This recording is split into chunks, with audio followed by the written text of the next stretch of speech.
Greetings, family. Welcome to the African Exodus show. I'm your host, Tierney Cherie, here to you with a new video. Before we get started, please do, if you have not already, add yourself to my Telegram channel. Telegram is an independent platform that I use to update people when I post videos. YouTube is not very good at giving people notifications, so that's the best way you can stay in the loop. The link to that is down below. So we're going to continue this week with what we talked about last week, which is the Watchers. The Watchers who were fallen angels.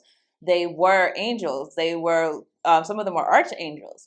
And they actually came down to earth to mate with humankind. So we talked about that in the last video. We're going to continue on talking about not just who they were, but today we're going to talk about what they want. What are they trying to accomplish? Because believe it or not, if you actually look at their actions, not just in scripture, but also with people who have encountered so-called aliens, whenever you look at their actions, you can very well see that they're trying to achieve a certain end and using a certain means to do it. And I believe that that means that the end that they're trying to accomplish is the recreation of what they had at one time when they were able to live as if they were gods. So with that, let's go to the scripture. We're going to start with Ezekiel 28:11. It says, "You were anointed cherub who covers, and I placed you there. You were on the holy mountain of Yahuwah. You walked in the midst of the stones of fire. You were blameless in your ways from the day you were created until unrighteousness was found in you. By the abundance of your trade, you were internally filled with violence. You sinned. Therefore, I have cast you as profane from the mountain of Yahuwah, and I have destroyed you, you covering cherub, from the midst of the stones of fire. Your heart was haughty because of your beauty. You corrupted your wisdom by reason of your splendor. I threw you to the ground. I put you before kings that they may see you. By the multitude of your wrongdoings, in the unrighteousness of your trade, you profaned your sanctuaries. Therefore, I brought fire from the midst of you. It has consumed you, and I have turned you to ashes on the earth in the eyes of all who see." This is talking about, obviously, Lucifer. We know Lucifer, who was in the garden, who was the serpent. He was really the head angel. He was the head cherub. It says that he covered. His responsibility was to be to cover for Yahuwah, and he fell from grace. He fell because of his desire to be like the Almighty. Because of that, he became relegated and today is roaming the earth, seducing people, getting people to turn against each other, doing all types of works of evil. Now, you can obviously infer, because Lucifer was a watcher, he was an archangel, that what he wants must also be what the other watchers want, because Lucifer, as the scriptures say, this is his realm as far as this kingdom that it currently exists. This is the one that he rules. He's being allowed to rule for an amount of time until Yeshua comes back and judges him. So it's his realm right now, and all of them, including the watchers, fall under him. They listen to him. He's the head command.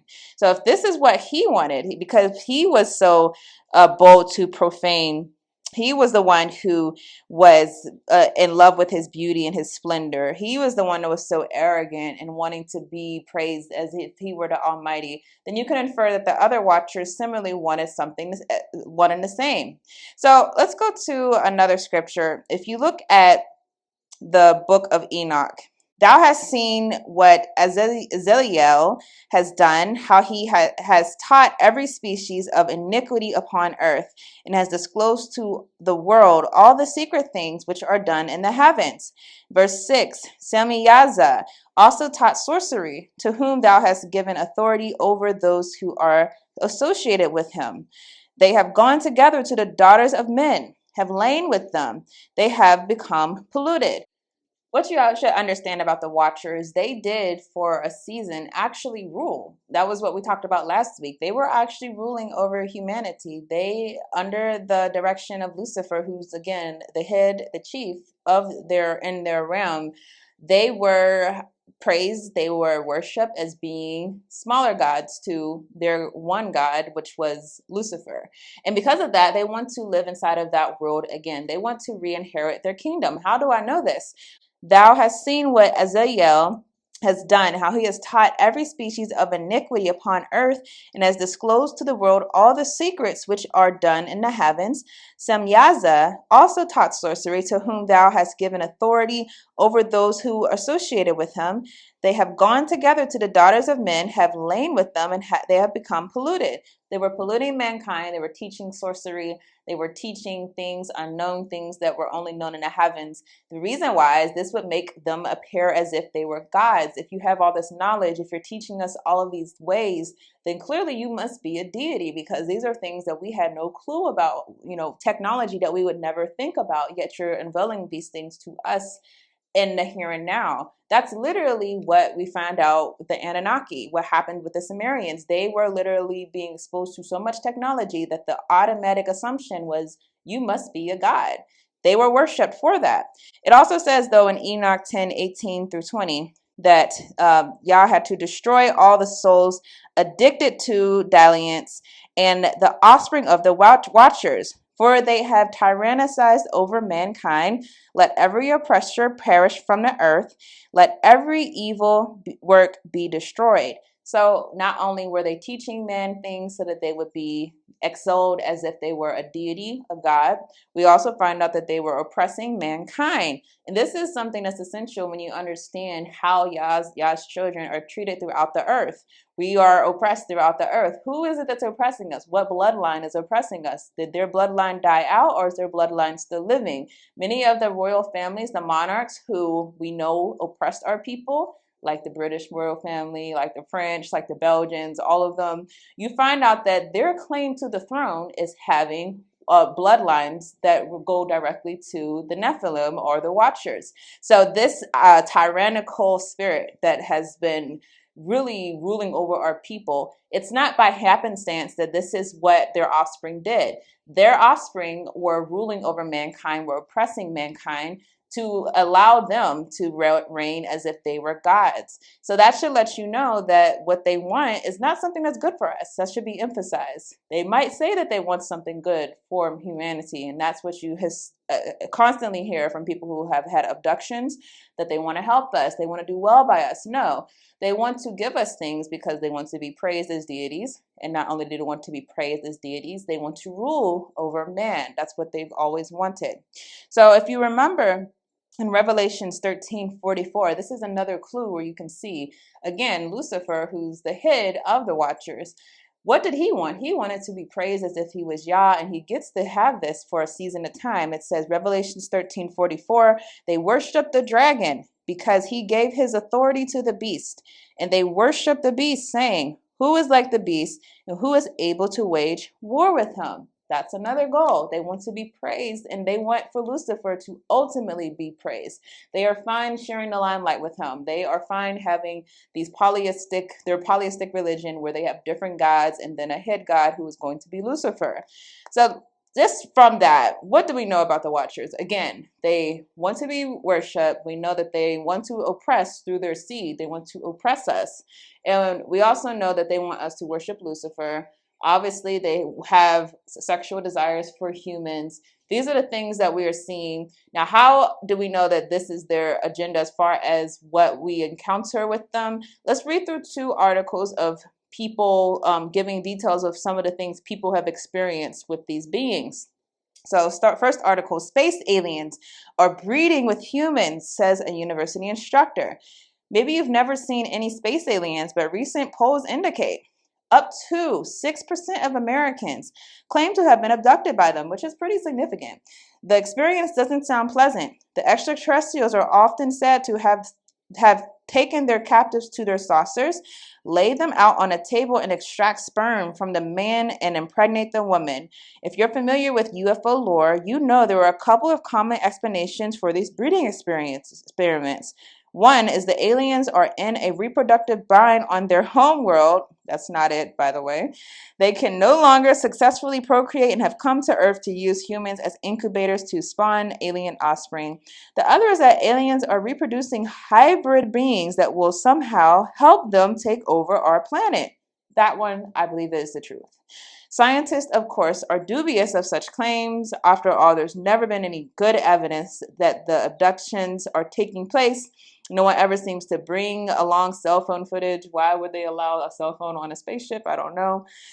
Instructor at the University of Oxford in England believes that the abductions are real. Young Hae Chi, who teaches Korean at the university and also claims to know that what the aliens have in mind. In lectures given at the university, he says they're creating alien-human hybrids as a hedge against, wait for it, climate change. To support this unorthodox theory, Chi notes that for several decades, the number of reported alien abductions have risen. He bases his statement on the work of David Jacobs, a retired Temple University historian who has published several books of UFOlogy and who runs the International Center on Abduction Research. Jacobs has interviewed more than 1,000 people who have claimed to have been abducted using hypnotic regression that apparently allows them to recall their unearthly encounters with aliens. I do want to emphasize something about this hypnosis. So there are different ways that people have been able to encounter watchers. Some have encountered them from meditating. In this case, hypnosis, that's one way. Another way is drugs, certain drugs like DMT. Those drugs are known to put people in states where they encounter these beings. So there are different ways that they know how to do this. And this goes back to what we learned in Enoch. Again, what did they use to teach people? They used the sorcery. That's how people are able to encounter them. Many interesting videos online where you see people who are actually able to conjure these things up through sorcery. So using hypnotic regression, it apparently allows them to recall their unearthly encounters with aliens. It says that she makes the claim that at face value and links the growing number of abductees cataloged by Jacobs to an increase in atmospheric greenhouse gases. He doesn't imply a cause and effect. The abduction experiment is not responsible for global warming. Rather, it's a reaction. The extraterrestrials are producing hybrids that can better withstand the rigors of a toastial planet by producing a new model of Homo sapiens. This project would eliminate the need for difficult climate accords or elaborate geoengineering projects. It would also help the aliens themselves, who said to be living among us, by preserving their DNA. Now, again, that's not true, clearly. I wanted to use that article because that actually is something that a lot of people believe, is that they want to help us prevent climate change. And you'll hear a lot of positive things that they say whenever they encounter these watchers. The thing to emphasize, obviously, we know that Lucifer is the prince of liars, and so watchers are also liars. So anytime you hear people say they're just here to help us, they're there to help us with climate change, they're here to get us through, they're here to help us not have atomic explosions, they just don't want us to cause harm to the planet, they don't want us in wars. These are lies of the enemy. So that's something that should be remembered. People who encounter these things or know of encounters with them. Now, one more article, though, that talks more about the kidnappings. It says, the name of the article is Probing Extraterrestrial Abductions. It says, the most abduction stories have elements in common with that of Villas Boas kidnapping in an alien spaceship. That is, medical exams that center around the human reproductive system, or explicit sexual contact with extraterrestrials, and mysterious marks left. There are mythologies dating back thousands of years. For example, the Sumerian folklore 2400 BCE, where a demon in either male or female form seduces people in their sleep. St. Augustine and Thomas Aquinas wrote of the incubus and succubus demon that come during sleep to have sexual relations with unwilling humans. Similar stories appear in cultures around the world. They're very true. One has to wonder about the alleged repetition of exams focusing on our sexual organs. Given their alleged technology prowess, you'd have to believe that alien medical tech would be a bit more capable than it has been portrayed in abductee lore. A paleontologist, J. William Scoffs, at the University of California, once said that extraordinary claims demand extraordinary evidence. In the case of alien abductions, it seems that very ordinary explanations are to be believed in the absence of extraordinary evidence. And trust me, they're turning their tune, particularly now. Scientists are now saying that they want to look more into this. I promise you, most of these scientists probably have already encountered these beings. You start to learn that a lot of these people put out the label as being scientists, but they're actually occultists. But that's beside the point. As far as watchers, what do we learn from these articles? Well, there's things that they do in common. They put out these narratives that they're trying to save the world. They put out these narratives that they just want to teach people humans, technology. But they also have a well-documented history of sexual encounters with people and having abducted people. Now, these abductions, again, they have medical experiments that happen to them. And they have DNA editing that has happened to people in order to create hybrids. There's many, many, many accounts of this. If you want to know some, just Google or go on YouTube. There's so much evidence that I can't even think of one to point you towards. What can we know then that they want to accomplish? As we said, they want to accomplish what they had at one time. They want their own kingdom. And I believe the reason why they are trying to have these hybrids is because, number one, if you don't know, there's a lot of evidence that their governments have already been highly infiltrated by their hybrid beings. So that's number one. They have hybrids all over the world inside of high places. They're inside of royal families as we speak. As I said, the British royal family, different royal families, they have links to these bloodlines. And so they have a kingdom already that we haven't seen yet. They have a lot of people with a certain trait that I'm going to talk to you a little bit about, Rh negative trait, that has a lot of probability of being linked to their bloodline. So that, I think, is where you can see that they're trying to have a domineering effect on this world. They're trying to bring about, obviously, this new era. And that's why you see world leaders doing things that don't make sense. That's why you see world leaders doing things that don't add up. When you see people trying to move us in one direction, even though all of the people of their country are saying, no, we don't want to go that route, that should let you know a clue that these people are also in on this conspiracy to bring about their new world.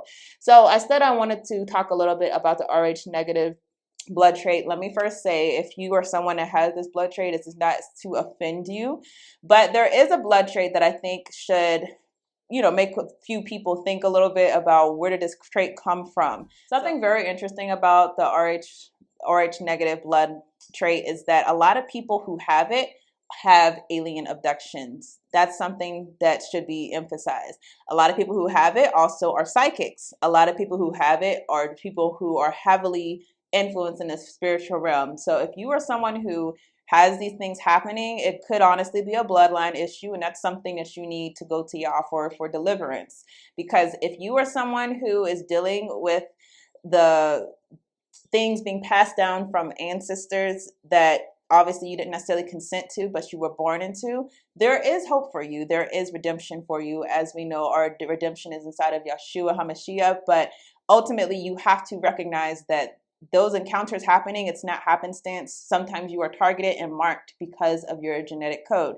So if you are someone who's Rh negative, it's not any way to offend you. But one thing I do want to say about this is that you can see that a lot of the attention goes to parts of Europe. And what do we know about Europe? Obviously, this is a part of Europe that this is a part of the world that has colonized the world, a part of the world that has inflicted much distress on the world. It's also a part of the world that has linked very much with Edomites being from the line of Esau. It's a part of the world also, if you don't know, that seems to be highly targeted by the Watchers.